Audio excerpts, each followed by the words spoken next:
that we were hearing, but we see a lot of smoke, we see a lot of fire coming from various locations in and around Baghdad. We're told similar activity going on elsewhere in Iraq, specifically in Kirkuk and Mosul. We're standing by for that Pentagon briefing. That's about to begin in a few minutes.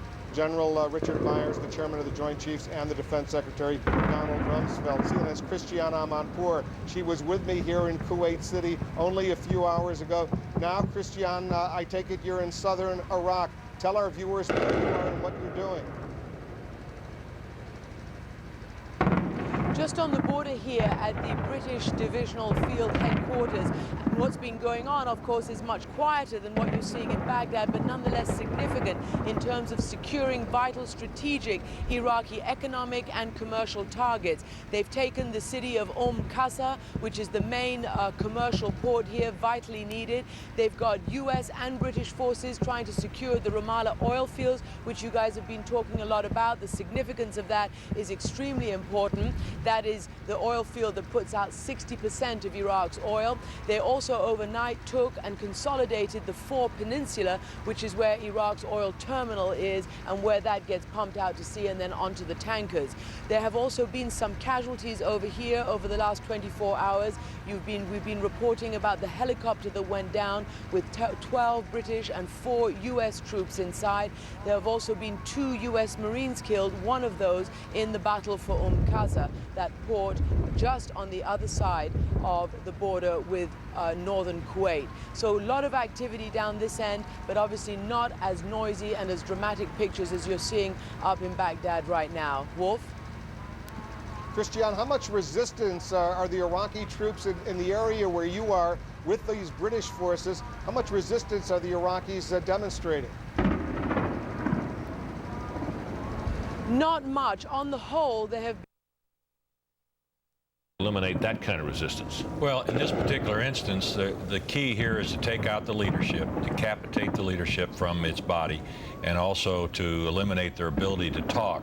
Now, as far as having to go house to house, I think the plan is here that if we take out the Hammurabi, the Nebuchadnezzar, and the other Republican guards, they're out west of the city, on the outskirts of Baghdad, then Baghdad itself, particularly if Saddam and the regime has fallen, will not offer much resistance. I don't think, at least in my mind, that I have ever envisioned going house to house, door to door, much like we saw in World War II. Now, you would imagine, I presume, that the Republican Guard barracks, if there are any above-ground Republican Guard barracks out in those other places, Nebuchadnezzar, Hammurabi, that you and General McInerney have been talking about, I assume they'll be targets tonight. Those have been hit. They will be if they have not been. And part of this might be this message that we're still trying to get from the senior Republican Guard leadership. Will you stop? And this could be. In other words, you don't hit them yet. You give them a further chance. That's right.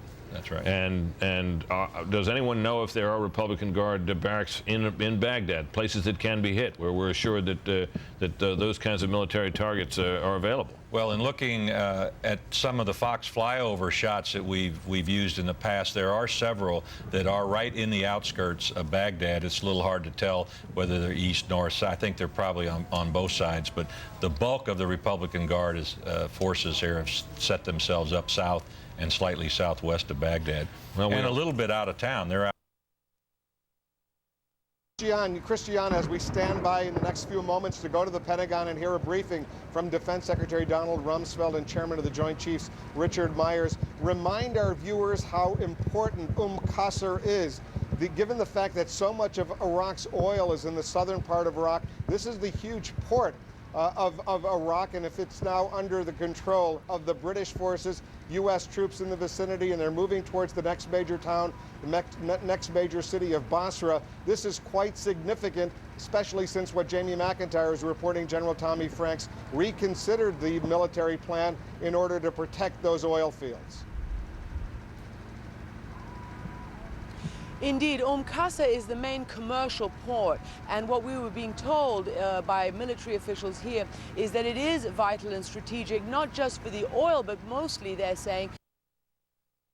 For the Defense Secretary and the General, let's listen to him for a second.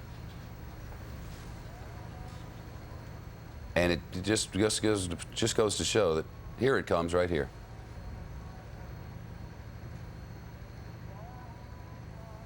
another, waiting for the blast wave to come.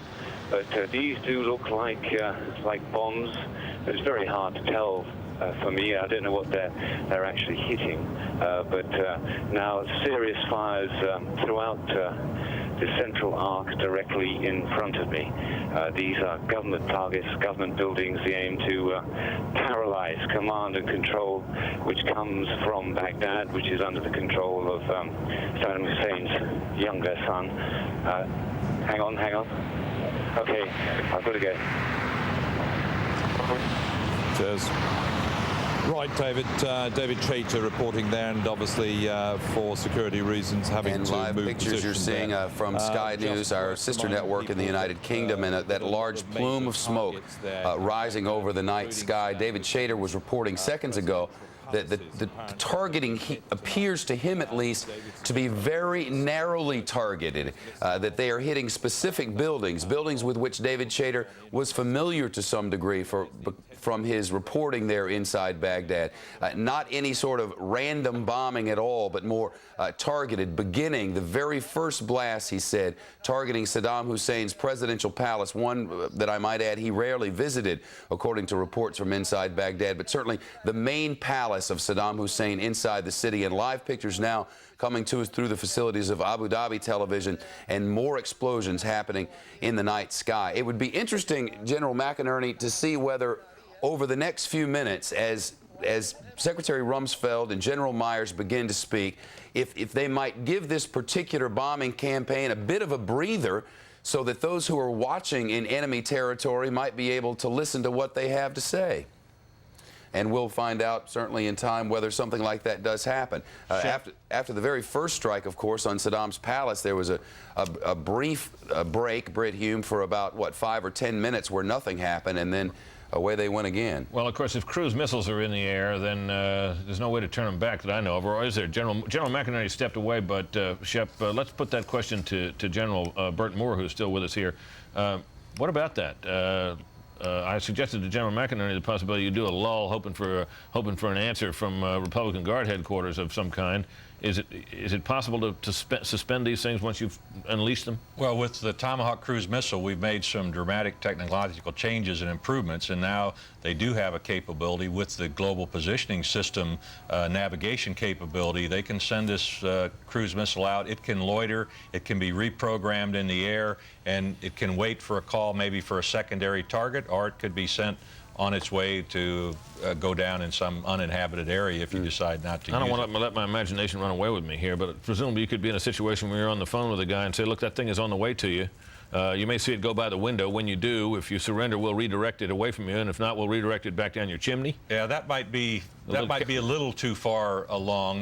But of course, not all Tomahawk cruise missiles have this capability, right. but there are a large number that do. Well, one wonders why there's been a slight delay, just a slight delay in the beginning of that briefing, Shep. But it is an interesting question about these lulls. Now, is it right to interpret this as a lull in the bombing, or simply the time between the waves and this is the way bombing campaigns normally unfold? I would believe it's more a lull between the waves. You recall that we don't have all the Saudi Arabian bases to fly combat operations out of. We have support operations, so we have some narrower corridors. We probably have an air traffic control situation, as you can imagine, putting 1,000 airplanes to make sure they are not conflicted with other aircraft. Takes a lot of planning, and so it's a little easier to bring a wave in, kind of clear get them out of the area, bring another wave in. And I assume that they're going back, reloading, getting new bombs, and start all over again. Will the planes that are flying out of Saudi Arabia, for example, be capable of running a number of sorties tonight? It'd be a long night, but yes, they could turn them. It depends on where they go and what happens to them when they get there. Jeff, but one other note, when we listen to Into Sky's reporting and we hear David Chater's sort of unmistakable voice there, you can tell he's in Baghdad just from the sense of urgency in his voice. That other voice, I believe, Shep, is that of Jeremy Thompson, who is a veteran broadcaster there that I guess both of us have talked to on the air a number of times. And Jeremy's kind of the principal lead anchor, one of the most seasoned guys in the country. for Sky News. Spent many years with, he's been with BBC, ITN, and now Sky, where he's a major figure. That's just a note just for information purposes. Interesting to note that we're talking about a lull in Baghdad, and the picture, though it tells 1,000 stories, it doesn't tell all of them. We're getting reports from our correspondent in northern Iraq that there is a bombing campaign happening in the city of Kirkuk. There are other bombing campaigns happening around the country, and though we have unprecedented access to be able to see what's happening in Iraq, we don't see it all. This campaign is much larger than the city of Baghdad, the second largest city in the north and the third largest city in the south, which has already been taken over. An enormous operation. Baghdad, a city of 5 million, and the country a country of 23 million, so there's a lot of work to be done here, and I've just been informed we're about 30 seconds away now from General Myers and Secretary Rumsfeld at the Pentagon. And Britt, I guess one of the more interesting things that I'm reading here, at least, are these dispatches from David Shader, who seems absolutely confident that they're taking out buildings one by one, and from his reporting, at least, it sounds as if the accuracy is pinpoint.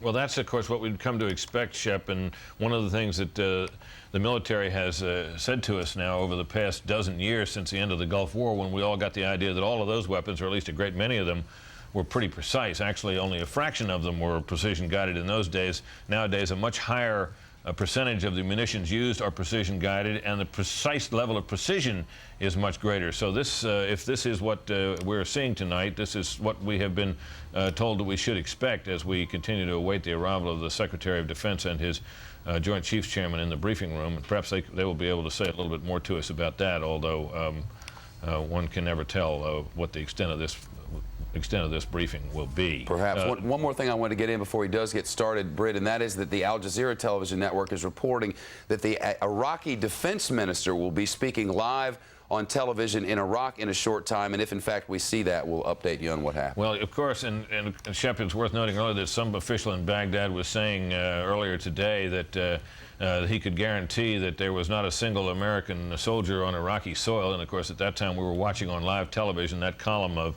that our correspondent, one of our correspondents was traveling with, which was rolling up through the sort of the spine of the western part of the central western part of Iraq. So that was kind of extraordinary. It is always fascinating in a way to watch these Iraqi spokesmen and the things that they're willing to say. Sometimes you can't tell whether they're true or not, and sometimes you know absolutely for sure they're not true. True, and at the moment that Iraqi defense minister, I'm told now, is speaking, our translator is translating and our producers are listening, and if there's anything of note that comes outside the realm of propaganda, in fact, there it is. We're looking live now through the facilities of, I believe, Al Jazeera television. At any rate, the defense minister is speaking and giving an update to the Iraqi people, but I think the more interesting will be Defense Secretary Rumsfeld and General Myers, who are now entering the briefing room, it is my understanding, in Washington. So for that, Britt, I'll toss it over to you. All right, we continue to await them. They gave us about a minute warning several minutes ago, but here they come now.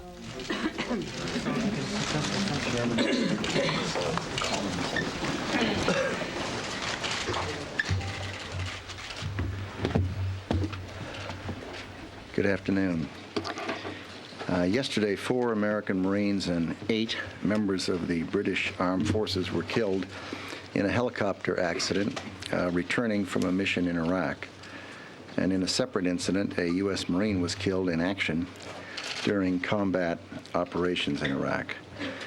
We are certainly grateful for their lives, their courage, and their sacrifice, and our hearts go out to their families.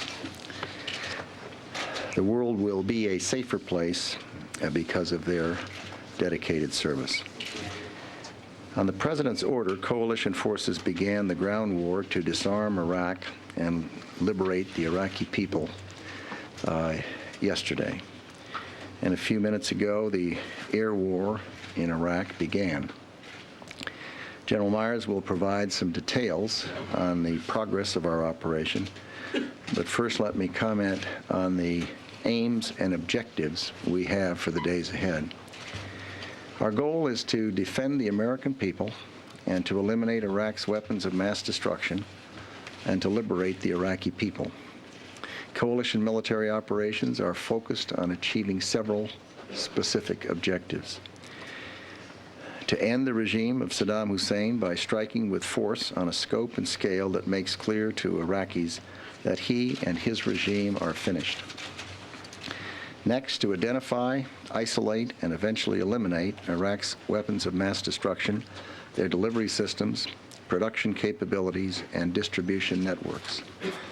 Third, to search for, capture, drive out terrorists who have found safe harbor in Iraq. Fourth, to collect such intelligence as we can find related to terrorist networks in Iraq and beyond. Fifth, to collect such intelligence as we can find related to the global network of illicit weapons of mass destruction activity. Sixth, to end sanctions and to immediately deliver humanitarian relief, food and medicine to the displaced and to the many needy Iraqi citizens. Seventh, to secure Iraq's oil fields and resources, which belong to the Iraqi people and which they will need to develop their country after decades of a neglect by the Iraqi regime. And last, to help the Iraqi people create the conditions for a rapid transition to a representative self-government that is not a threat to its neighbors and is committed to ensuring the territorial integrity of that country. The regime is starting to lose control of their country. Yesterday, the Iraqi information minister declared that the port of Qasr is completely in our hands, quote unquote. Quote, they, the coalition forces, failed to capture it, unquote. In fact, coalition forces did capture it and do control the port of Qasr and also a growing portion of the country of Iraq. The confusion of Iraqi officials is growing. Their ability to see what is happening on the battlefield, to communicate with their forces, and to control their country is slipping away. They're beginning to realize, I suspect, that the regime is history. And as that realization sets in, their behavior is likely to begin to tip and to change. Those close to Saddam Hussein will likely begin searching for a way to save themselves. Those whose obedience is based on fear may well begin to lose their fear of him. Officers and soldiers in the field will increasingly see that their interests lie not in dying for a doomed regime, but in helping the forces of Iraq's liberation. To those in the Iraqi chain of command, some words of advice. Do not obey regime orders to use weapons of mass destruction. Do not obey orders to use innocent civilians as human shields. Do not follow orders to destroy any more of Iraq's oil wells, or to blow up dams, or to flood villages. Those who carry out such orders will be found and will be punished. We are especially grateful for the direct military involvement of the forces of Great Britain and Australia and Poland and so many other countries. And we are deeply grateful for the support of each of the now 45 nations that have publicly associated themselves with the coalition effort in Iraq. We did not choose this war. Saddam Hussein was given a choice by the international community. Give up your weapons of mass murder or lose power. He chose unwisely, and now he will lose both. As in Afghanistan, our objective in Iraq is not conquest or colonization. Iraq belongs to the Iraqi people. Our objective is to bring down a regime that threatens the American people with weapons of mass destruction and create conditions where Iraqis can establish a new government, one that respects the rights of its diverse population and the aspirations of all Iraqis to live in freedom and to choose their own leaders. To American forces and those of our coalition partners, let me say this. Know that we are proud of you, that we stand with you today. We have every confidence in your courage, your tenacity, and your ability to get this job done. All Americans hold you and your families in our thoughts and prayers today. General Myers. Thank you, Mr. Secretary.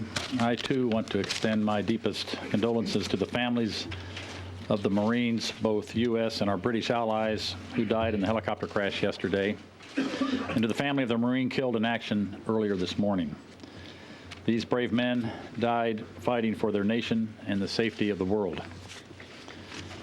Operation Iraqi Freedom, our effort to disarm Iraq and dismantle the Iraqi regime, is fully underway. But before I go into that, I want to recap what has happened in the last 48 hours and how we got to where we are now. On Wednesday afternoon, we conducted early battlefield preparations by taking out air defense threats, radar, communication sites, and artillery that could pose a threat to coalition forces. Some of these targets included radars in western Iraq and near Basra in southern Iraq, artillery pieces near the Al-Fal and Al-Zabar near Kuwait, and surface-to-surface missiles in the south. Later Wednesday evening, coalition forces began inserting special operations forces throughout western and southern Iraq to conduct reconnaissance operations and take down visual observation posts on the southern Iraqi border. At the same time, as we briefed yesterday, we took advantage of a leadership target of opportunity in Baghdad. Specifically, we struck at one of the residences in southeastern Baghdad where we thought the leadership was congregated.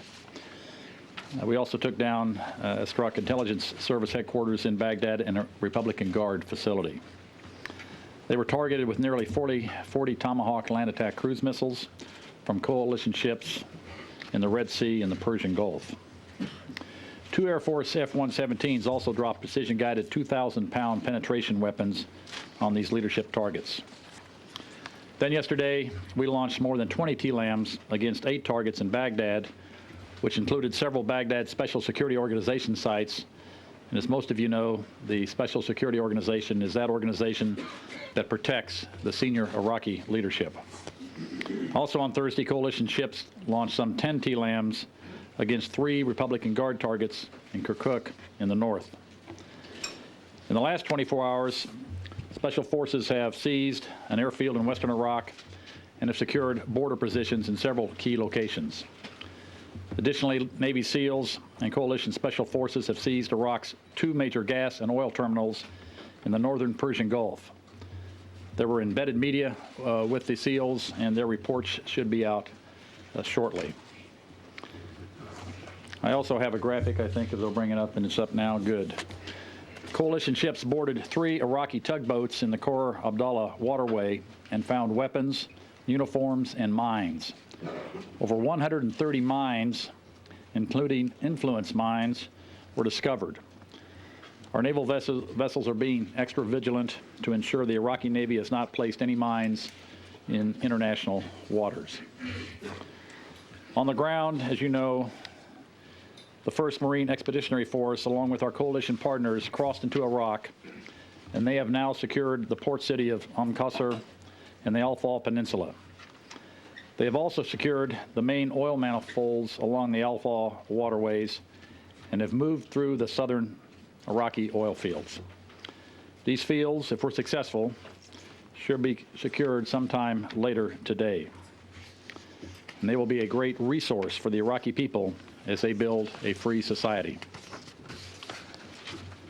Last night at approximately 10 p.m. Eastern Time, the rest of the ground campaign began in earnest when the 3rd Infantry Division rolled into southern Iraq. There's been a lot of reporting on this, of course, with some of the embedded media. At this hour, our ground forces have pushed close to 100 miles inside Iraq.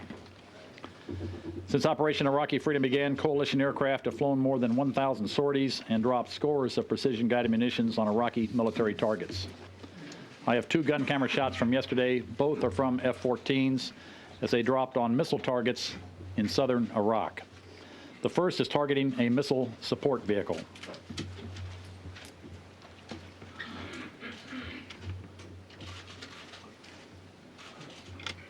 The second is an Iraqi missile storage facility in Basra. And if you note in the bottom of that picture, you'll see another fire that was hit from a previous strike from the same flight. As you've seen from the TV coverage from embedded media, clearly we're moving towards our objectives. But we must not get too comfortable. We're basically on our plan and moving towards Baghdad, but there are still many unknowns out there. We have dropped millions of leaflets over Iraq telling the Iraqi people our intentions and asking the Iraqi military to lay down their arms. In fact, some Iraqi soldiers are surrendering and abandoning their positions in the south and also in the north. Clearly, many Iraqi military are heeding our message that it is better to fight for the future of Iraq than to fight for Saddam Hussein. That brings us up to date. So now, within the last hour, coalition forces have launched a massive air campaign throughout Iraq. Several hundred military targets will be hit over the coming hours. But we're getting into future operations here, and I'm going to let those details be briefed by CENTCOM tomorrow. Finally, I have two messages. First, to the commanders and soldiers of the Iraqi forces, I urge you in the strongest possible terms, do the honorable thing, stop fighting, that you may live to enjoy a free Iraq where you and your children can grow and prosper. The second message to the men and women of our armed forces and to our allies and our coalition partners and to all their families, I salute you for your sacrifice, your courage, and your professionalism. Be confident that you are well prepared, well trained, and well supported in the mission that lies ahead. Take pride in the legitimacy and the necessity of your mission. Show compassion for the lives that this war will forever change, but rest assured the outcome is not in doubt. We will disarm the Iraqi regime and ensure their weapons of mass destruction will not fall into the hands of terrorists. And with that, we'll take your questions. Before we do, let me make one comment. Just before coming down after the air campaign began in earnest about 1 o'clock, I saw some of the images on television, and I heard various commentators expansively comparing what's taking place in Iraq today to some of the more famous bombing campaigns of World War II. There is no comparison. The weapons that are being used today have a degree of precision that no one ever dreamt of in a prior conflict. They didn't exist. And it's not a handful of weapons, it's the overwhelming majority of the weapons that have that precision. The targeting capabilities and the care that goes into targeting to see that the precise targets are struck and that other targets are not struck is as impressive as anything anyone could see. The care that goes into it, the humanity that goes into it, to see that military targets are destroyed, to be sure, but that it's done in a way and in a manner and in a direction and with a weapon that is appropriate to that very particularized target. And I think that the comparison is unfortunate and inaccurate. And I think that will be found to be the case when ground truth is achieved. I would add also that I think we're probably watching something that is somewhat historic. We're having a conflict at a time in our history when we have 24 hours a day television, radio, media, internet, and more people in the world have access to what is taking place.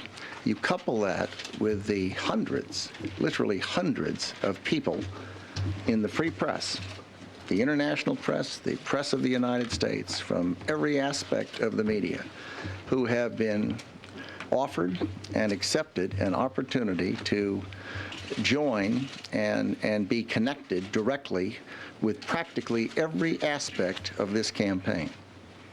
And what we are seeing is not the war in Iraq. What we're seeing are slices of the war in Iraq. We're seeing that particularized perspective that reporter or that commentator or that television camera happens to be able to see at that moment. And it is not what's taking place. What you see is taking place, to be sure, but it is one slice, and it is the totality of that that is what this war is about and being made up of. And I doubt that in a conflict of this type there's ever been the degree of free press coverage as you are witnessing in this instance. Sir. Mr. Secretary, it's obvious from the beginning of this major air campaign and from what you all have said that there's been no general agreement by the Iraqi military leadership for a general surrender. That's for sure. Could I ask, sir, are there talks, possibly direct talks going on between this building and the Iraqi senior military leadership toward that end, possibly? In the way you've put it, the answer is no. If you're thinking, is there country-to-country dialogue taking place? And the answer is no. If you're asking, is there contact between the coalition forces and Iraqi forces, the answer is most certainly. There has been over the past period of weeks, and those discussions have intensified, but they tend to be particularized to a specific unit in a specific location. So in terms of any general surrender, they're not, you wouldn't say that there were talks going on at high levels? I answered that. The answer is no. Mr. Secretary, do you believe Saddam Hussein is currently in control of Iraq? I don't know. Do you have any indication that the leadership has changed hands? I hear scraps of information, and you can be certain if I had a sufficient number of scraps that it began to make a persuasive case that I would opine on it. Can you characterize the command and control structure that you believe is in place currently inside Baghdad? Until there's good, solid evidence that it doesn't exist, we have to assume that it is in place and functioning in one way or another. Our hope, our expectation is that they probably had multiple methods of communicating through their command and control system. They had redundant systems. And so to the extent we are successful in eliminating some, our expectation is that even if it's simply couriers, they will have the ability to communicate. I think it's a stretch to think it's possible to eliminate their ability to communicate up and down through their command system. Our hope and our prayer is not that we'll get 100% of their ability to communicate, but rather that we will be persuasive enough with the people who would have to implement the orders of the senior people in that regime and persuade them that it is clearly not in their interest to obey those types of orders. Can you help us to clarify here, the type of people that you are in contact with represent what? Republican Guard and regular Army outside of Baghdad? Are you in touch with any of those inside, which is where his key levels of support are? For the most part, it's outside. And is that Could you elaborate as much as you possibly can about the fate of Saddam Hussein and what you know so far about the success of the strike on the command headquarters? There's no question but that the strike on that leadership headquarters was successful. We have photographs of what took place. The question is what was in there, and until we gather sufficient information and intelligence and have more than one source that gives us conviction, we have to assume that the operation is proceeding. Do you have one source that might have perhaps seen him coming out? I don't want to get into that. Mr. Secretary, if Saddam Hussein and his sons were listening to this briefing and they wanted to give up, what precisely should they do? And is now that the air campaign over Baghdad has begun, is it in fact too late for them to choose to go into exile? Is their only choice to be captured, surrender to the United States, or be killed? Is it too late for exile? It is certainly too late for them to stay in power. What they do with themselves is up to them, and what the people around them do with them is up to the people around them. But you know, it's I guess time will tell what kinds of judgments they'll make. So far, they've made very poor judgments. What should we give up? What precisely? Oh, I don't need to give advice to that. They know precisely what to do. General, have you, as a course? You mentioned earlier the allusions to bombing campaigns in World War II, and that's an inappropriate historical analogy. Those were dumb bombs, and they were spread across large areas. Can I finish my point? These are very precise weapons. But one thing that characterized those campaigns and the bombing of Hanoi was that the public, their spirit did not diminish. They hunkered down and they pretty much resisted the bombing. What makes you so certain that in this case, even though it's precise, that shock and awe won't just force the Iraqis to hunker down and wait it out, like the Brits, the Germans, the Vietnamese, and the Japanese in World War II and in Vietnam? Well, for one thing, the people here are a repressed people. Anyone there, I think, while it has to be a terribly unpleasant circumstance, will have an opportunity to see the precision with which we're going about this task, and that the targets are military targets, and that this is not an attack on the Iraqi people. It's not an attack on the country of Iraq. It's an attack on that regime that has refused to disarm peacefully. Yes. Can I just add to that? The Secretary is absolutely right. This is about their military capability, and we have the capability in a reasonably precise way to go after those military targets. They're going to diminish their capability over time. And so we think that, combined with what other things you see going on, I think I mentioned in my remarks, the folks that have entered in southern Iraq, we have folks in western Iraq, we have folks in the north, their sights are set on other objectives. They're not going to stay where they are, so this is a combined issue. We're not counting on just the air piece. Folks in the west now. You mentioned in your opening statement that you're moving along towards your objective, and some of the MBIDs are reporting that their units have reached places before they thought they would. Is this 100 miles what you expected? Would you say things are going faster than you thought? I would let the combatant commander characterize that. When I said that, I meant in the general sense of the overall plan. We knew that, I mean, if they had used chemical weapons at this point, that would have affected the timing and so forth.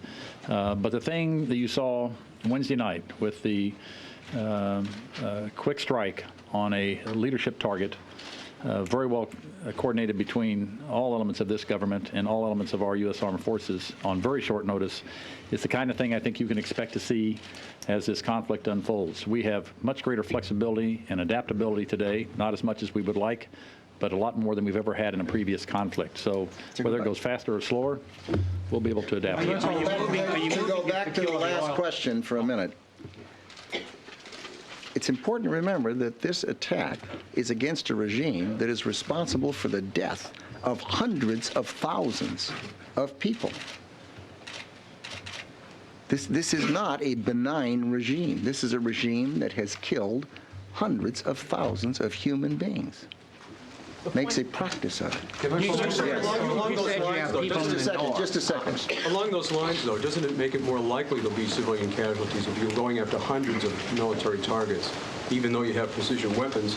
And I think a lot of people would say in this country, and particularly in Baghdad, why not make it more targeted bombing against particular sites as opposed to hundreds of sites?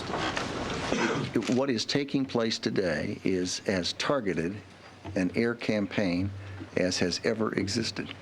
But it makes it more likely to be civilian casualties, isn't that right? If you're talking we have analyzed it. Every single target has been analyzed, and the weapon has been carefully selected, and the direction in which the weapon is delivered has been carefully examined, and the time of day when there is the greatest prospect of minimizing any innocent lives. It is an enormously impressive effort, a humane effort, to do what is necessary to reduce this threat against our country and that region, and to eliminate a regime that has killed hundreds of thousands of human beings. General Myers. General Myers, Secretary, why do you think Saddam Hussein has not used chemical or biological weapons? And do you think that the strike Wednesday on the leadership target played any role in that? Don't know. Yes, Pam? General Myers, you mentioned in your brief summary of the war actions to date what is happening in southern Iraq. Can you tell us what U.S. and coalition forces may be doing in the northern part of the country? and to what extent the Turks may have crossed the border?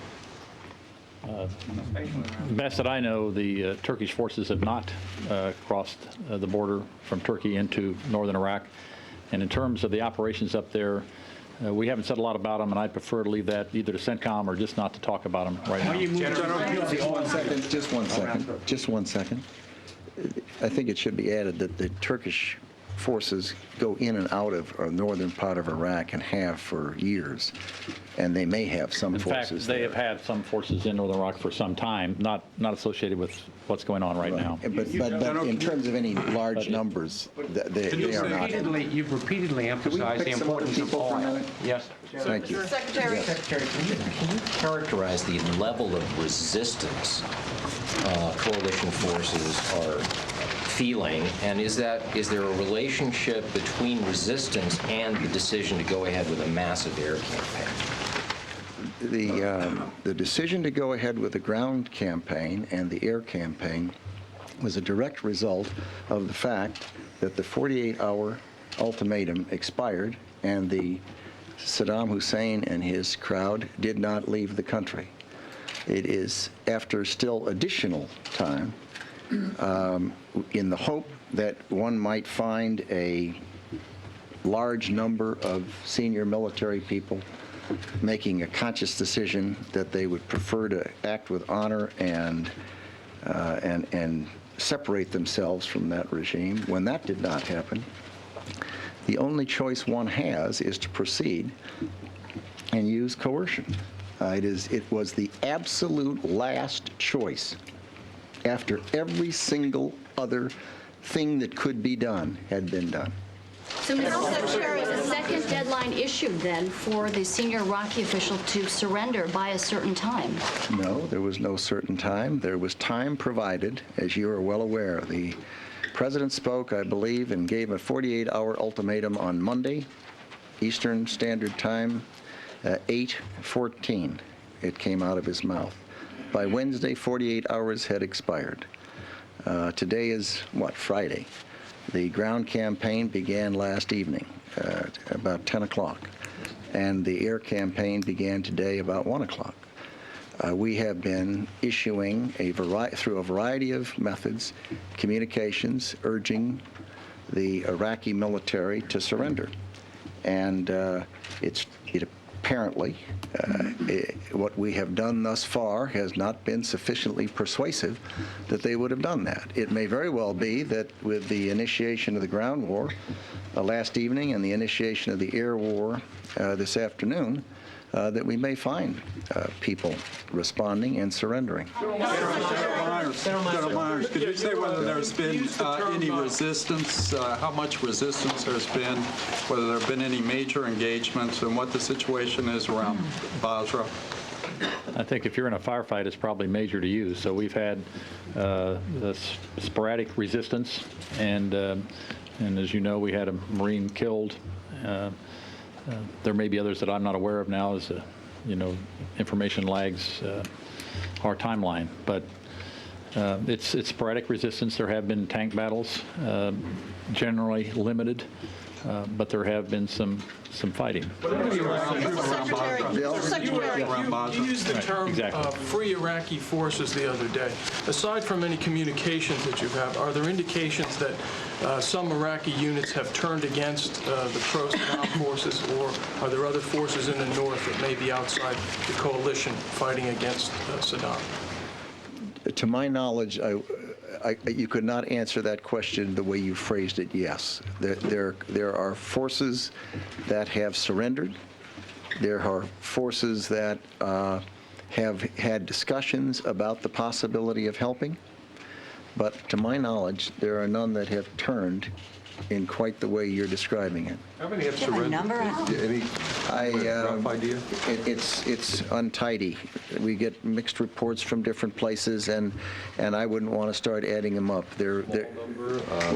Just off the top of my head, I can think of a few hundred. I think a few hundred, and then in defections, though, you don't know, but there's lots of reports of defections as well. A lot of people just leave and melt into the countryside. General Myers.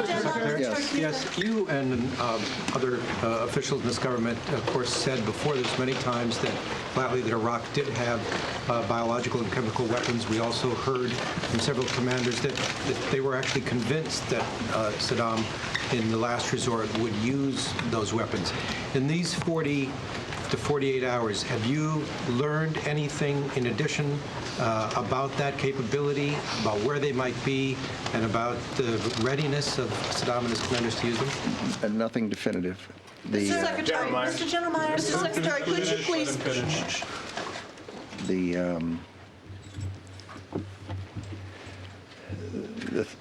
There have been a variety of views offered on that subject, and a lot of them tend to cluster around the idea that the most serious period would be if the Iraqi regime did not flee and the forces got close to where they likely are in Baghdad or Tikrit.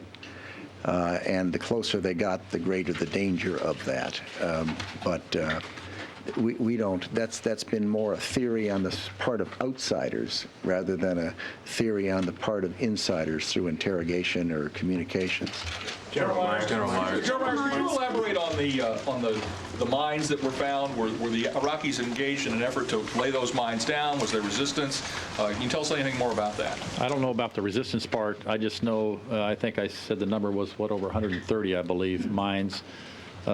Some of those influence mines, meaning they're not just contact, they can detect passing ships and so forth. And there were three boats, and they had uniforms on the boats as well.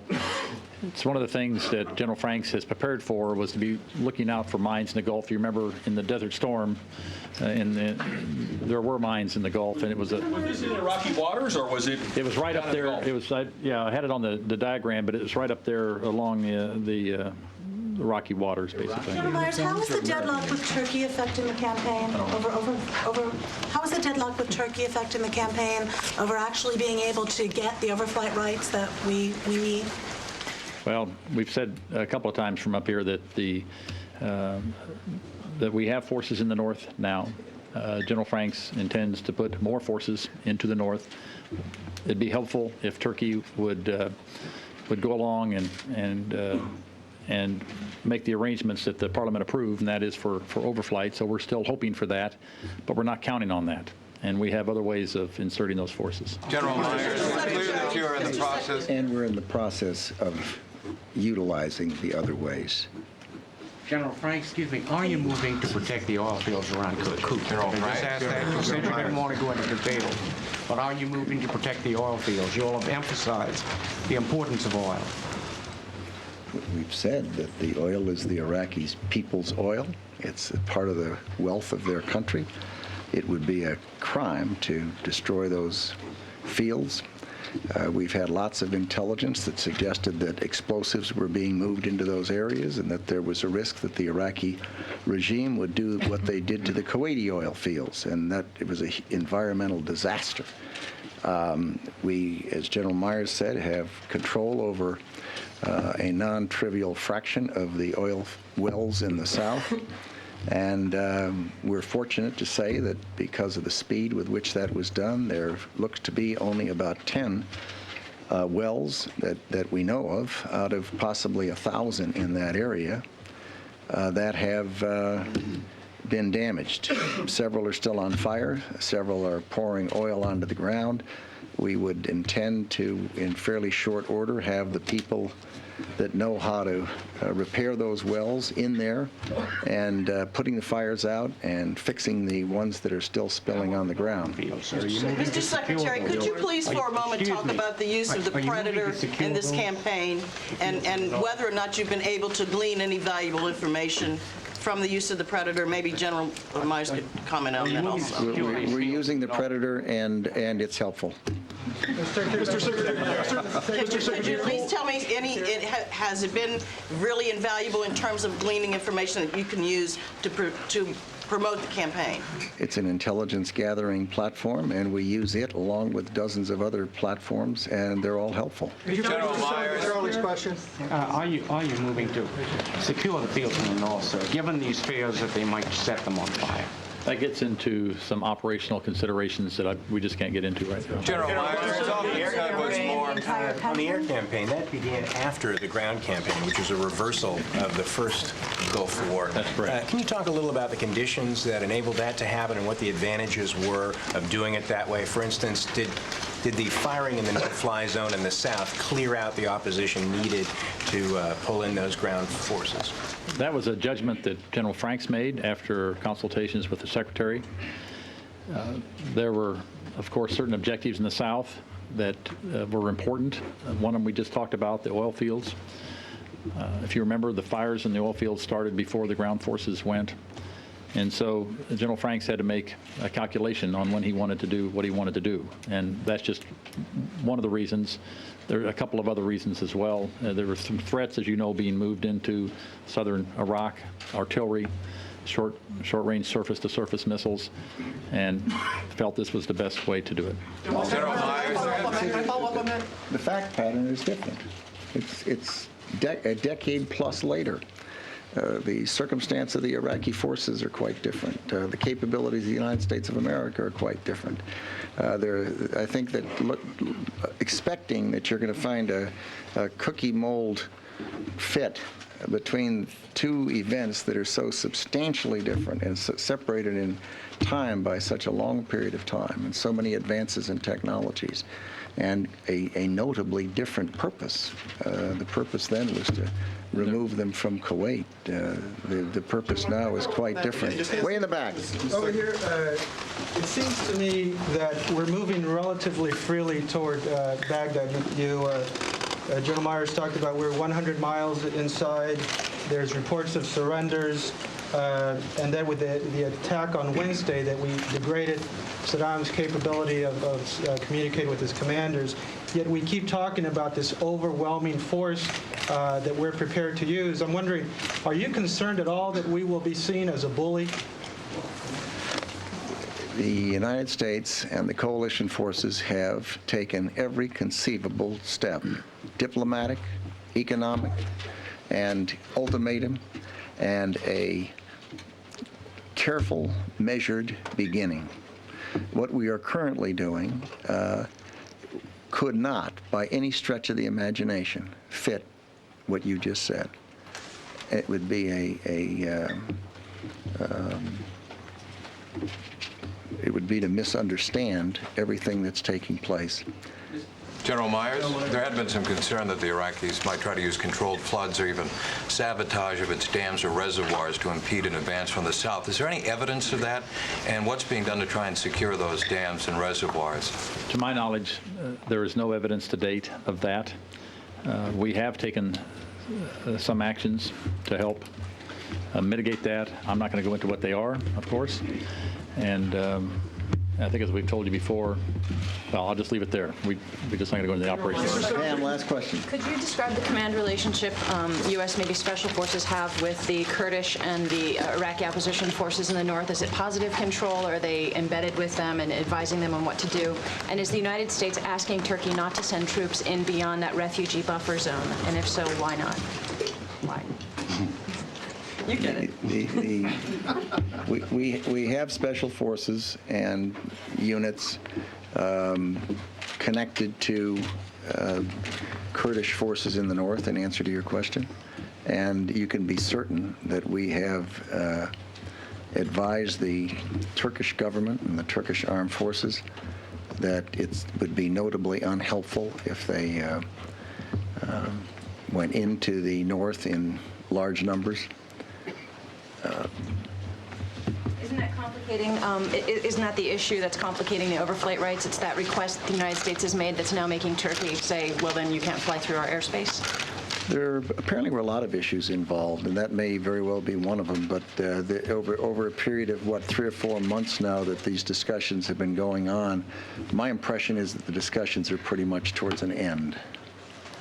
And is the Fourth ID out of this fight, at least from Turkey in the north?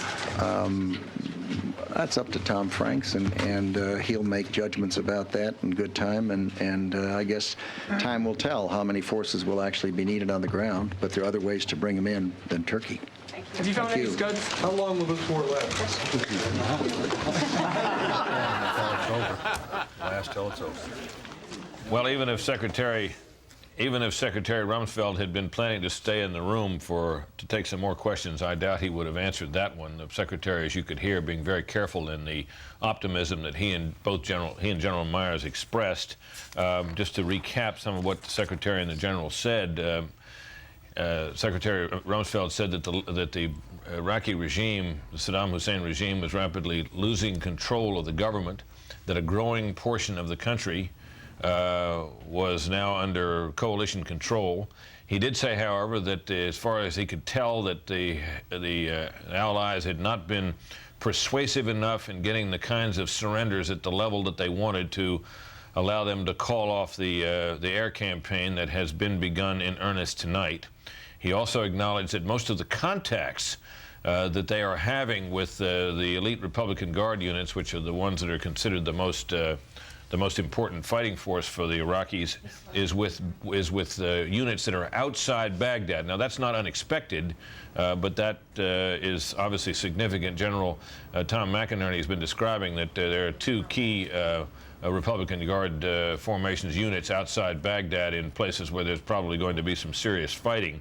General Myers noted the capture of Qasr, the boarding of a tugboat in the waters off there, the capture of an airfield in western Iraq. We've been given to believe that perhaps more than one has been taken.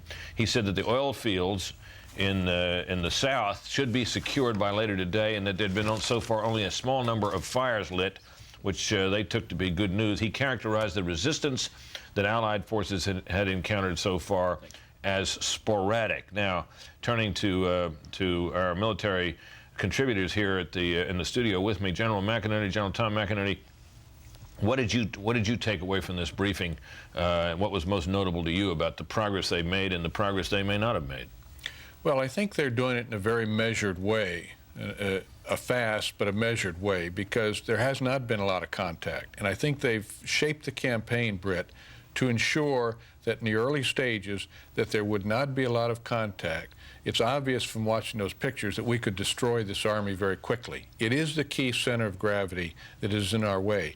But the way center of gravity is in our way. The center of gravity to this whole success, because if the Army falls, then we move in. So if you measure everything we're doing, the Army is the center of gravity, and that's split out into the Republican Guards and the regular Army. Right. Now, this campaign has been constructed by going west of the Euphrates, where there's no population. That's the desert area. That's the thinly desert area populated, thinly defended. That we watched all night. Right. And for hours. And they went very fast, and it is the entry to Baghdad.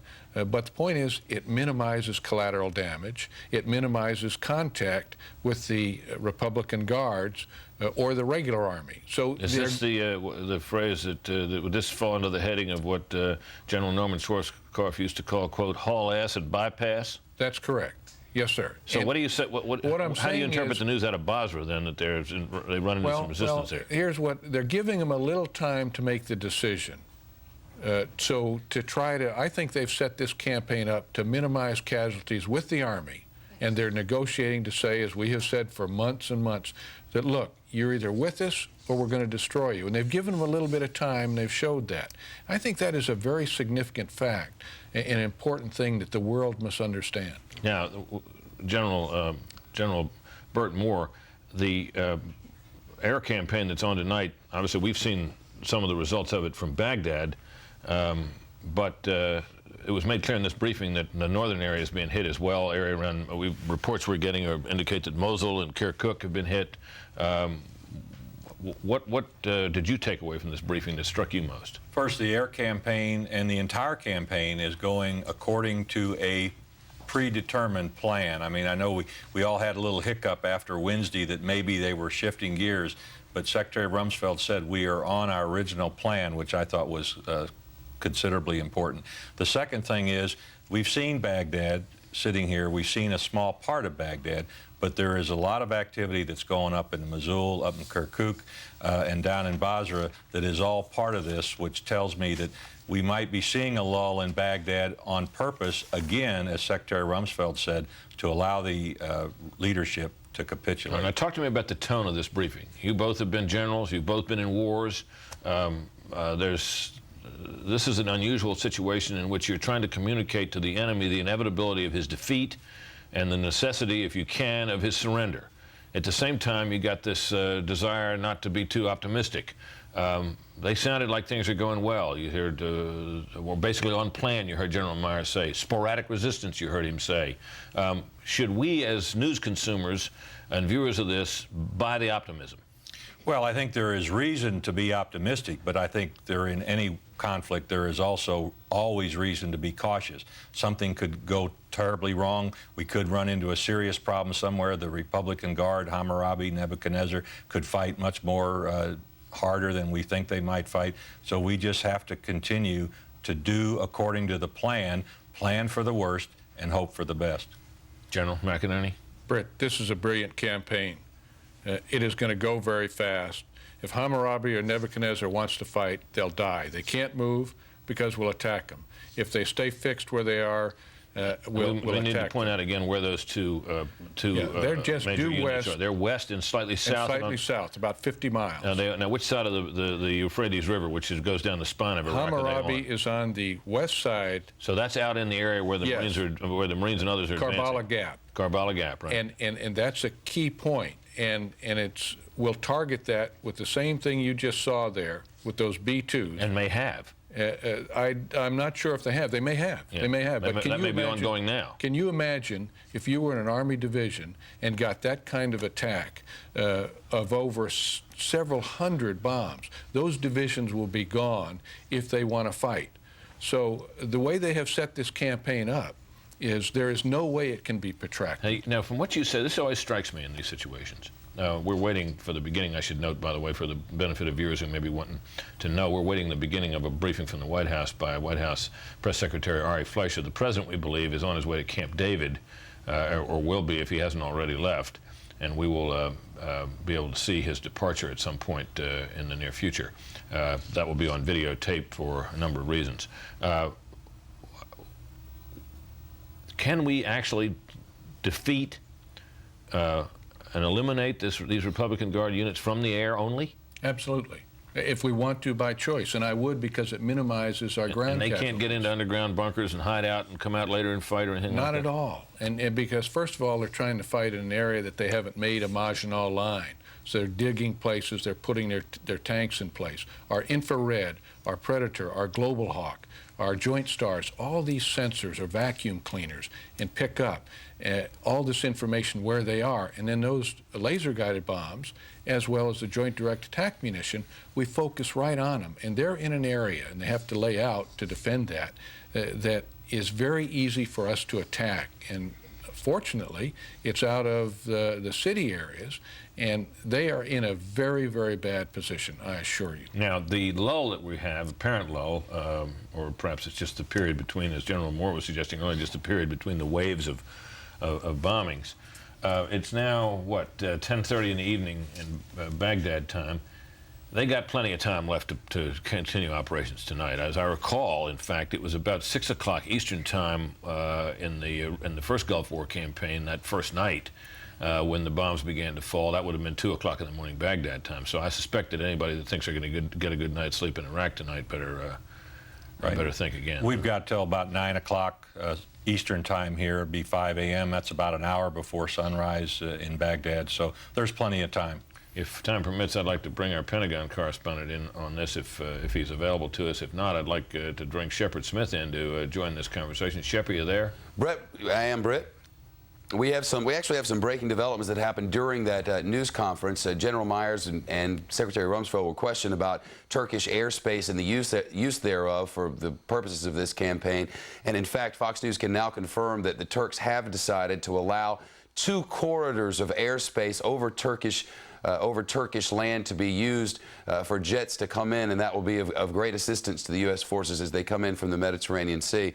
I can further tell you that General, as we were listening to this, we got word that they had moved 100 miles from the Kuwaiti desert into Iraq's territory, and that would be, by all calculations, the fastest movement of any military force, ground force, in the history of a military campaign. Of sporadic resistance they are meeting now, a number of areas secured, including the port city of Qasr, which will be very important for humanitarian relief supplies once this campaign to liberate the Iraqi people is over. We saw quite a barrage of fire over the skies of Baghdad, beginning just shortly after 1 o'clock this afternoon local time, 9 o'clock there in Baghdad. We now know that among those buildings on fire, the ministry in charge of Iraq's weapons of mass destruction, as it has been described, Saddam's main palace right there on the banks of the Euphrates, taking at least 12 different shots and on fire as well. Regarding who's in control of the forces there, Secretary Rumsfeld saying that he doesn't know whether Saddam Hussein is in control.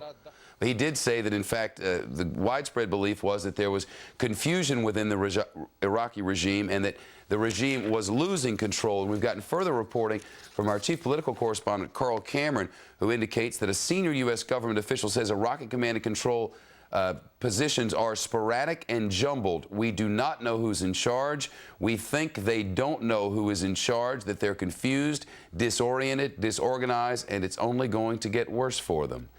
I want to go now to Fox News correspondent Chris Klein, who's in northern Iraq. And Chris, it's my understanding, after your terrific work last night, that now you're in an abandoned farmhouse. Describe where you are and what you've seen, if you would. That's correct, Shepard. I'm in an abandoned farmhouse in a village that has been completely deserted by the local Kurdish villagers, as it is in a forward Kurdish position, frontline position, an observation post held by approximately a company of Kurdish Special Forces soldiers. We were here earlier in the day reconnoitering the area in order to find a locale to come and work. And whilst we were doing that, we received an incoming artillery round from the Iraqi positions, perhaps 10 kilometers away. We can't be certain whether it was 130 or 152 millimeter Russian artillery shell, but it was the better part of valor, we thought, to hit the deck when that came over. We also received some incoming mortar fire. But as I speak to you now, over the course of the last 45 minutes, from my position here northwest, looking through a pair of night vision goggles, we haven't set up our camera because we're observing light security for fear of drawing friendly fire or worse, hostile fire. We've been watching in the position northwest the bombing of Kirkuk some 20 kilometers away, and I have to tell you that it has been this constant pulse of incandescent light that I've been seeing through my night vision goggles, like the center of a furnace. An enemy or not, death and destruction is raining down on Kirkuk. And Chris, I don't know, Chris, excuse me for interrupting, and I apologize for doing so, but as you're seeing that, we're also seeing it in our night scope vision over the skies of Baghdad. This very much like the beginning of it all, as it happened about noon Eastern time, 2.5 hours ago. It's exactly 2:30 here in the east, 10:30 there in Baghdad, and I'm left to wonder whether there was a pause for General Rumsfeld and the rest to have their briefings. Now Ari Fleischer in the briefing room at the White House. Let's listen. The President this morning, in his remarks with congressional leaders, noted the sacrifice that the brave men and women of our military are making. Particularly, the President extends his sympathy and condolences to the families of those who lost their lives, the Americans and the British, in events in the Persian Gulf. The President also honors the sacrifice of all the family members who are at home as their sons and daughters, husbands and wives are in the Persian Gulf fighting for the disarmament of the Iraqi regime. The President this morning had his intelligence briefing followed by a FBI briefing. He convened a meeting of the National Security Council. Then he had a meeting with the Secretary of Defense. The President this morning also, as part of the consultation with members of Congress, met with the Speaker of the House, the Majority Leader, Leader Daschle, Leader Pelosi, and Leader DeLay to inform them of the latest situation in the Gulf. The President then taped his radio address, and he has departed for Camp David. With that, I'm happy to take your questions. Helen? Can you say whether Iraq is the end goal here? Some of the president's advisors have said they thought it would be good to go on to other countries in the region to democratize or liberate. What is it? Can you clarify for the American people? Who has suggested that? Pearl one. Yeah, I'm not aware of anybody who works for the president who has said that. There may be outside people who have some thoughts. Iraq is the sole goal. The president has made repeatedly clear to the American people, as he said in his address to the nation the other night, that the purpose of this is the disarmament of the Iraqi regime. Terry? Has the president watched any of this, on the unfolding events in Baghdad, do you know? Obviously, the president, having authorized the mission, was aware of the mission, knew when it would begin, etc. And I don't think he needs to watch TV to know what was about to unfold. Wondering if he had any impact. No, the president's approach is to gather the information about what is happening in its totality. He receives the information from his advisors, people who have a sight on all areas of what is underway. The president is aware of course, the American people. As Ari Fleischer is speaking at the White House, we will return. Of course, we do want to make you aware of what you're seeing on the screen now. This is central Baghdad, it's my understanding, and another series of attacks happening on predetermined targets. Secretary Rumsfeld made it perfectly clear that these targets have been well identified, and these are the most precision and precise attacks in the history of warfare.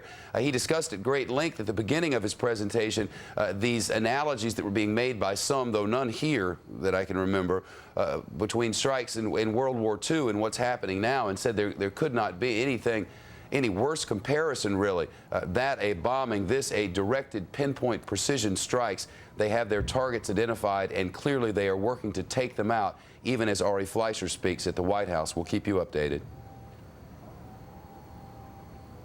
So that the targets are indeed the military targets. As always in war, there is risk. There will be innocents who are lost, and the president deeply regrets that Saddam Hussein has put innocents in a place where their lives will be lost. The other portion of what the president remembers when he thinks about the innocents are the 3,000 innocents who lost their lives on September 11th in the United States. And if it were not for the worries that the president had about an Iraqi regime in defiance of the United Nations possessing weapons of mass destruction, which he fears could again be used against the United States, you might not see this developing. Campbell? Just to clarify Terry's question, you said the president doesn't need to watch TV to know what's going on in Iraq, but you're telling me these are pretty astounding images. He doesn't have a television on somewhere? He's not watching what's going on? The president, again, understands the implications of the actions that he has launched to secure the disarmament of the Iraqi regime and to liberate the people. Campbell, the president may occasionally turn on the TV, but that's not how he gets his news or his information. I'm not suggesting it is, but we just want to try to get ahead. From time to time, he might. Can I ask on a different subject? There was a humanitarian crisis in Iraq even before the bombing began in terms of food shortages.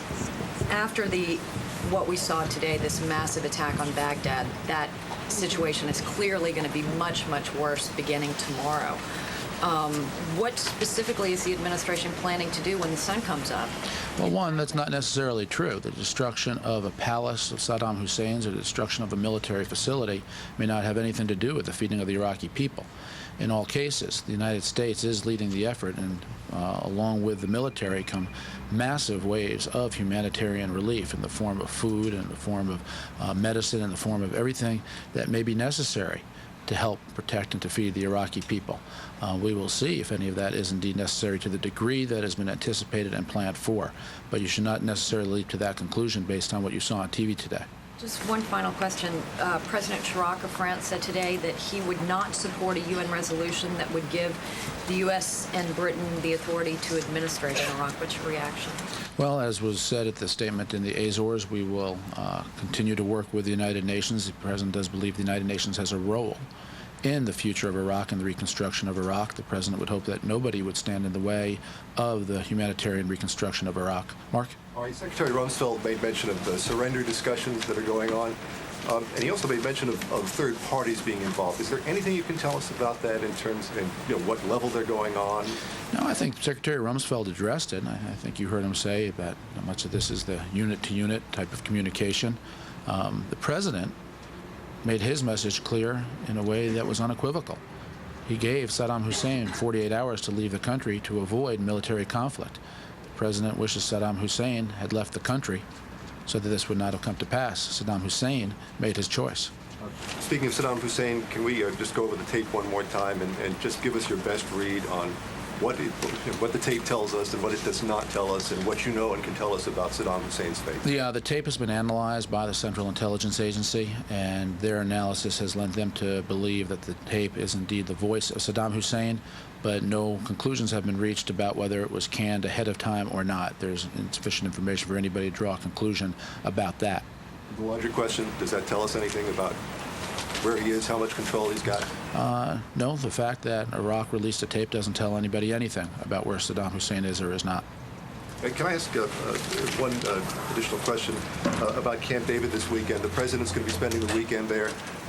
Can you describe what his plans are for the weekend? Will he be able to, keep in touch? Sure. There'll be a meeting of the National Security Council tomorrow morning.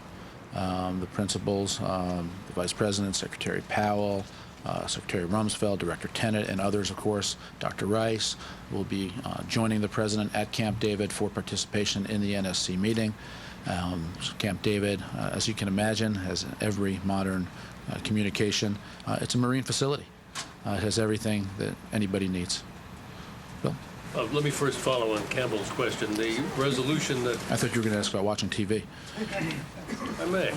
The resolution that the U.S. would propose in the UN would do what? Would turn over the administration of Iraq's oil monies to the UN or to the U.S. and the U.K.? Well, I think the exact form of any resolution is still a matter of discussion. The exact role of the United Nations is a matter that people have to talk about. Well, it all deals with the Oil for Food program, for example. The Oil for Food program is a program administered through the United Nations. We are in discussions now about the administration. We hope the United Nations will act on the Oil for Food program so that the revenues can continue to go and be used to feed the Iraqi people. That will result from Iraqi oil. That's important. That's a United Nations program. But would the U.S. and the U.K. control it? Or would the U.S.? No, that's a United Nations program, I just said. Oil for Food has a long time been a United Nations program. The President has been had very limited visibility over the last couple of weeks. He's come and addressed the American people twice. We've seen him once or twice this past week in very carefully regulated sessions where he has chosen not to take questions. Is he deliberately going out of his way to avoid putting his personal stamp on the leadership of this war, perhaps because his father was criticized for personalizing the war with Saddam too much? No, but I think from the President's point of view, particularly in the early stage, the very onset of a military operation, the President thinks that it is most appropriate to let the Defense Department officials who have direct supervision responsibility for all aspects of the military plan to take the questions, to answer the military operational questions, because they are the most expert in it. The President has spoken out today. He spoke out yesterday. If your question is, when will he take your questions, I assure you he looks forward to doing it. You may have your opportunity soon. My question really is he trying to avoid becoming too identified with the war?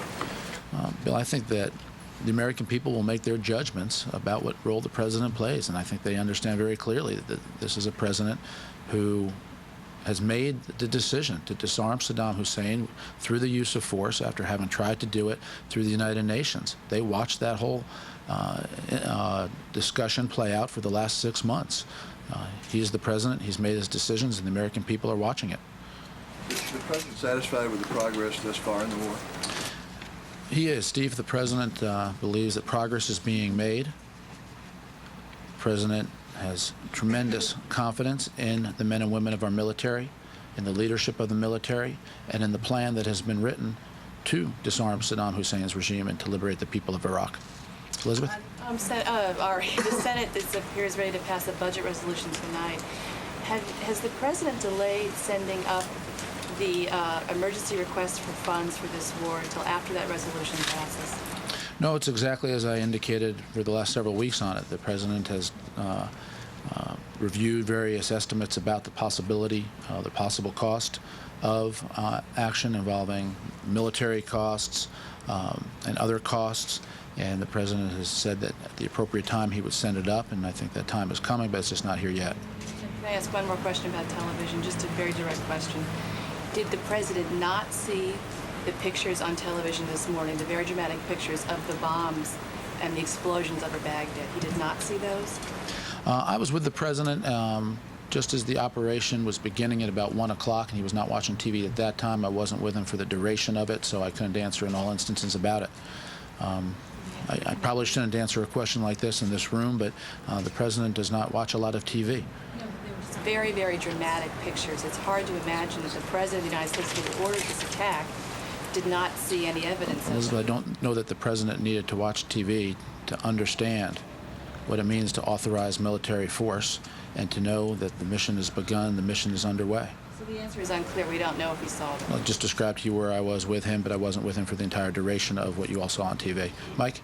Ari, how does the administration expect Allied forces to be greeted in Baghdad? I think that remains to be seen. The president believes, as a result of much of the information that he has heard, that the Iraqi people are yearning to be free and to be liberated. The Iraqi people have lived under a brutal dictatorship led by Saddam Hussein, and the history of mankind shows that people want to be free. And given the chance to throw off a brutal dictator like Saddam Hussein, people will rejoice. And may I ask if the administration expects the Allied forces to find evidence or remnants of chemical or biological weapons or a reconstituted nuclear program? Well, there is no question that we have evidence and information that Iraq has weapons of mass destruction, biological and chemical particularly. This was the reason that the president felt so strongly that we needed to take military action to disarm Saddam Hussein, since he would not do it himself. As the military effort continues, I think you will see information developed for yourself firsthand. This is one of the reasons that there are so many reporters present with the military. In many ways, you will have these answers yourselves. You are there. You are on the ground. And you will find the answers, and they will speak volumes themselves. So you expect the weapons will be found? There's no question we have said that Saddam Hussein possesses biological and chemical weapons, and all this will be made clear in the course of the operation for whatever duration it takes. John? Two questions on Saddam. First, without disclosing any intelligence sources or methods or anything, since the first strike Wednesday night on that compound in Baghdad, has the United States seen any evidence that either Saddam Hussein or either of his two sons are issuing orders in command of the government, in command of the military, actually in charge of the government? We don't know. Is that a no? You've seen no evidence, or you don't know? Or you would again, communications could be intercepted? We do not have any concrete facts to report. There are all kinds of rumors about what has happened to Saddam Hussein and his sons, but there are no concrete facts to report. Earlier today, Secretary Rumsfeld said there were unit-to-unit, U.S. unit to Iraqi unit contacts about surrender and the like, but Secretary Powell said that there were channels open through third parties, it seemed to imply, to higher-level people in the Iraqi government. Can you expand on that for us? And is there still an option on the table, whether it be Saddam Hussein or Tariq Aziz or other senior officials in the government, is there an option on the table for them to leave? Or, as one official here put it last night, is the only question for Saddam Hussein and presumably those around him now justice? Well, let me put it this way. One, I'm not in a position, I'm not going to After about a 10-minute lull in the skies over Baghdad, again, some anti-aircraft fire being seen, and in the distance there you can see yet another explosion has taken place in what appears to be the outskirts of the center city of Baghdad. We'll wrap up the White House briefing and then get back to the latest details as we have them from Fox News in just a moment. You would not, would the United States government allow Saddam Hussein or somebody at a very high level near Saddam Hussein at this point to leave the country and to go into safe haven somewhere? Is that still an option for, say, the top 25 people in the Iraqi regime? I will just leave it the way I said it. The president continues to hope that this can be settled with the least amount of violence possible, and we shall see exactly what takes place on the ground in Iraq. Maura? The Turkish parliament has voted to permit troops into northern Iraq. What is U.S. policy on that, and what actions do we intend to take in order to stop that? Well, there have been numerous conversations had with Turkish officials. The message has been expressed directly to Turkish officials, and that message still stands. But we've seen no evidence that they have taken that step. I saw some wire reports immediately before I came out here saying, that, quoting anonymous Turkish officials, as saying that the hiccups that had developed in the overflight rights have been resolved. I cannot confirm that. we have important allies inside northern Iraq who are very much afraid of the entrance of Turkish troops. Would we actually use military force to prevent Turkish troops from entering northern Maura, Iraq? you're asking me to speculate about a hypothetical, and I'm not prepared to do that. Jim? I want to talk again about the president's decision-making. Was he, obviously there was some delay between when the war began and when the military began the shock and awe campaign. Was that a presidential decision, or was this something he left up to military commanders? No, the president leaves these matters up to the military commanders. The president has signed off on the war plan, and the president leaves it to the members of the military, the leadership, to make the determinations about what the exact right time it is. They make those on a variety of military factors, and the president believes the best way to be successful in winning a war is to let the experts run the war. He will, of course, continue to supervise it, to oversee it, to be deeply involved, but he believes that the military planners need to make those decisions. The initial idea, of course, shock and awe, was to sort of hit the whole country and to shock and awe the military, as well as those loyal to Saddam. Instead, what we've done, because of the opportunity earlier this week, was to sort of start from a top-down to work on Saddam and then on those who are most loyal to him. Is that the kind of decision the president was involved in? Would he have been engaged in discussions about whether or not there was a shift in strategy here? Well, clearly, I think that's been made very plain to everybody here, is that as a result of a meeting that took place on Wednesday, there was new information received and it was acted upon. And I think what you're seeing is in many ways something similar to what you saw in Afghanistan, with the United States' ability not only to be effective, to be accurate, but to be nimble.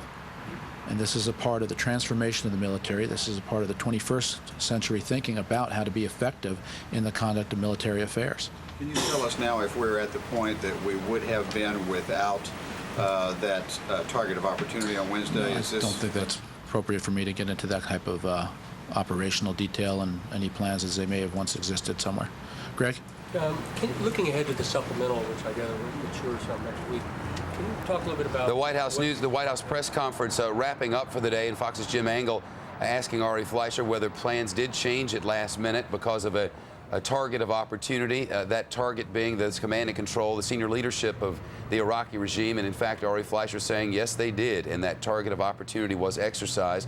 One of the questions today, is there anything to suggest that Saddam Hussein is still in control? I can further that with reporting from our chief political correspondent, Carl Cameron, who reported through Fox today that his sources say the attack on Saddam's bunker, following it, there have been no specific communications, no specific intelligence to indicate that Saddam Hussein is personally giving orders, and that there is considerable information to suggest that the Iraqi military leadership in the field is, quote, confused and may be having trouble with command and control. Brett Baer at the Pentagon reporting that the administration, or the command and control, seems to be collapsing from within. Still, the shock and awe campaign continues, and one of the few voices, one of the few reporters who remains inside Baghdad is our own David Chater, a correspondent for the larger News Corporation Group, a correspondent for Sky News based out of London. Let's listen to David Chater as he describes this most recent series of strikes on Baghdad. Moments ago, he talked of 2 explosions very nearby. As I saw this morning in the hospitals myself, there are a lot of children, men, women and children who have been caught in the shrapnel, caught with the glass blowing in their apartments. In a city this large, not everybody is always in a bunker or taking shelter. There's always somebody, children playing games or going out shopping. It's inevitable that a strike of this intensity is going to cause a lot of casualties, and I've never seen anything like this. I mean, it's extraordinary. The scenes right in front of me at the moment after those low-level swoops by jets, Allied jets, now you have confirmed, British jets probably, but 3 bombs exactly in front of me, exactly in the same place. No idea what it is, but ambulances were operating in that area as they came in. There was no warning at all. Just heard the whoosh of the jet engines, and then the strike of the bombs. 3 bombs in a row on exactly the same location. David, it's Tim Marshall here. Tell me, do the Baghdad population, do the people have sufficient air raid shelters? They have a huge number of, Tim, as you know, you've been here too, a huge number of public air raid shelters, but there's been an intense feeling here since the last Gulf War, 1991, that after the Al Amaria incident, where there were over 400 casualties in a public shelter, most of the people here fear to go into those because of what happened. 2 missile strikes into the shelter, and there were 400 dead as a result of that. So that is very much in their minds here at the moment. Most of the families I speak to shrug their shoulders and say, you know, they've got loads of children, 10 children, but they're not going into the bomb shelters. They're going into their homes. They're bunkering down. They've got some sort of bunkers from the Iran-Iraq war, most of them actually, so they just rehabilitated those and sheltering under those at night. Completely inadequate, of course, for the sort of ordnance that's being dropped on this city at the moment. The shrapnel, the hot metal, the explosions, the shattering glass. If they're caught in the open when this is going on, of course there are casualties, but terrifying for them tonight. As this attack continues, no all clear is sounded. I suspect we will not hear an all clear. The air raid siren went off once, and the Akak fire and explosions were already happening. So the air defenses were caught by surprise. We just don't know what's happening, when it's going to happen, but a lot of fires burning, a lot of ambulances moving about in front of me. And David, have many, if you're allowed to say this, have many people left the city in advance of this? Sorry, Tim, you'll have to say that again. How many people? I beg your pardon. If you're allowed to comment on this, if you feel it's okay, have many people left the city in the last few days? No, it's been impossible for them. Most of them have decided to stay with their families, to stay with their relatives, to stay with their children. Where will they go? Who's going to look after them if they do leave the city? This is their home. This is where their family is. This is where the children went to school. They're trying to get on with their lives as best as they can, but under appalling conditions. And tonight, they're tasting exactly what the Pentagon have called shock and awe. But they're not doing it in large public shelters. They're doing it in their own homes. They're perhaps many of them who haven't built shelters, perhaps in their basements or their cellars or under tables at the moment. David, you were on air for most of the original fierce bombardment, but there was a time when your phone line was cut. And we were watching it here, and we took an editorial decision not to talk over the pictures, and we just sat here and watched for about 10 minutes. Our jaws were dropping open. It was awesome. But can you tell us the effect on you and our colleagues, Velko and Milan and Josh, that are there? What was it like for you seeing that firsthand? Because even through a TV screen, David, even at this distance, it was shocking and awesome. Yes, Tim. Because there's so much glass around. We're listening to continuous live coverage from correspondent David Chater of our sister network Sky News, reporting from inside Baghdad, and we'll get more from him as the moments move forward. You heard a short time ago from the Defense Secretary Donald Rumsfeld, who made clear what we had been reporting throughout the day, that what you see is one view from one eye, from one lens on one section of one city in a nation the size of the state of California. We see but a very small slice of this war life in Baghdad.